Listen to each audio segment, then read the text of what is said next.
I want you to meet Jackson Weiss. He's a student at Drexel University from Flourtown, Pennsylvania. Registered Republican. Says he's leaning toward voting for you, but has yet to make a final decision. Jackson. Thank you, Anderson. Hey, Jackson. Thank you for taking the time to be here, too, Vice President You too. Harris. Thank you. Regarding the rapid increase in the migrant population, how will you ensure that every immigrant is integrated into American society safely? What benefits and subsidies will you provide them with? And how long will these benefits and subsidies last for an individual? Most importantly, will the American citizens' taxes pay for these benefits and subsidies?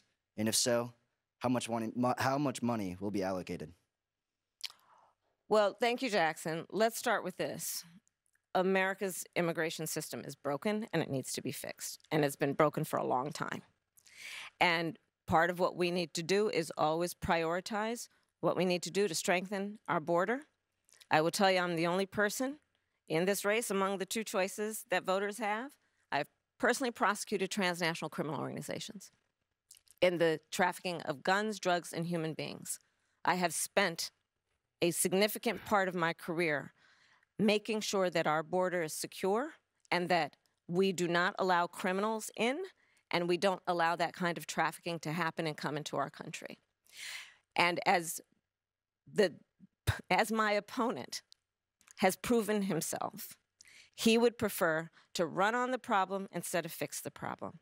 You may know there were some of the most conservative members of the United States Congress working with others that came up with a border security bill that would have put 1,500 more border agents at the border. Those border agents are overwhelmed. They need the support. They need the backup. It would have allowed us to have more resources to stem the flow of fentanyl. I don't need to tell this state and people around the country what is happening in terms of the scourge of fentanyl and how it is literally killing Americans. It would have put resources into stemming the flow.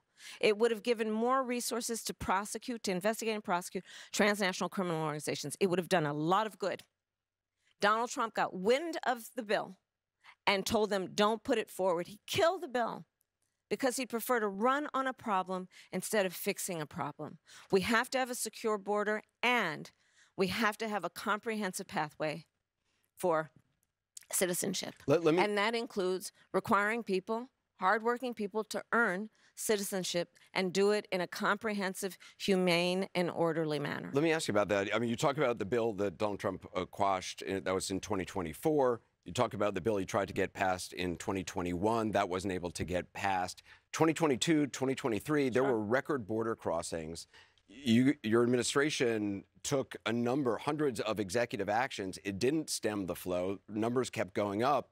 Finally, in 2024, just in June, 3 weeks before the first presidential debate with Joe Biden, you institute executive actions that had a dramatic impact, really shut down people crossing over. Why didn't your administration do that in 2022, 2023? First of all, you're exactly right, Anderson. And as of today, we have cut the flow of immigration by over half. In fact, the numbers I saw most recently, illegal immigration But if is it was low. that easy with that executive action, why not do it in 2022, 2023? Because we were working with Congress and hoping that actually we could have a long-term fix to the problem instead of a short-term fix. You couldn't have done one and both at the same time? Well, here's the thing. We have to understand that ultimately this problem is going to be fixed through congressional action.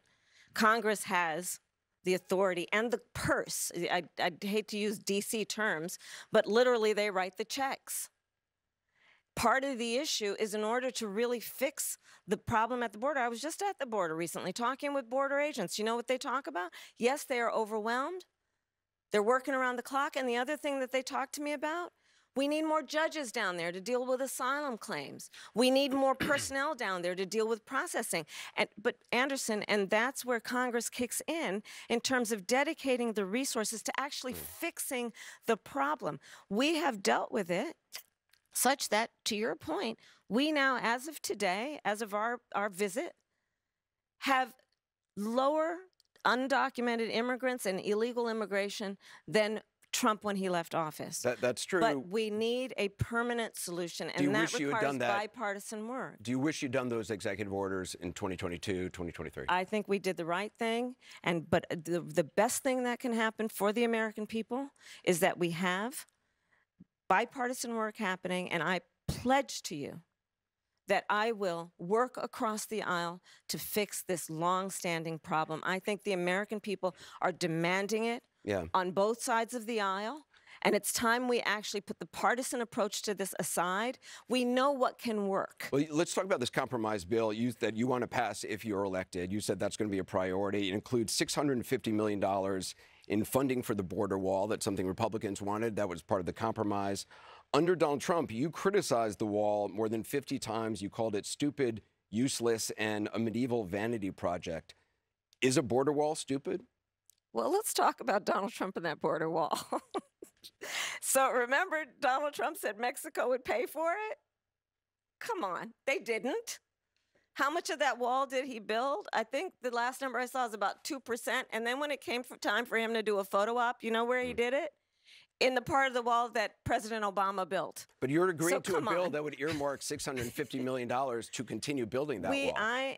I pledge that I am going to bring forward that bipartisan bill to further strengthen and secure our border. Yes, I am. And I'm going to work across the aisle to pass a comprehensive bill that deals with a broken immigration system. I think Jackson's question, part of it was to acknowledge that America has always had migration, but there needs to be a legal process for it.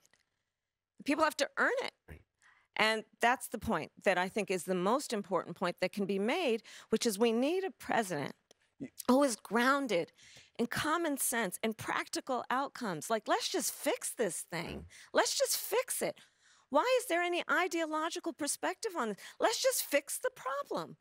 To fix the problem, you're doing this compromise bill. It does call for $650 million that was earmarked under Trump to actually still go to build the wall. I am not afraid of good ideas where they occur, So you don't think it's stupid anymore? I think what he did and how he did it did not make much sense because he actually didn't do much of anything. I just talked about that wall, right? We just talked about it. He didn't actually do much of anything. But you do want to build some wall. I want to strengthen our border.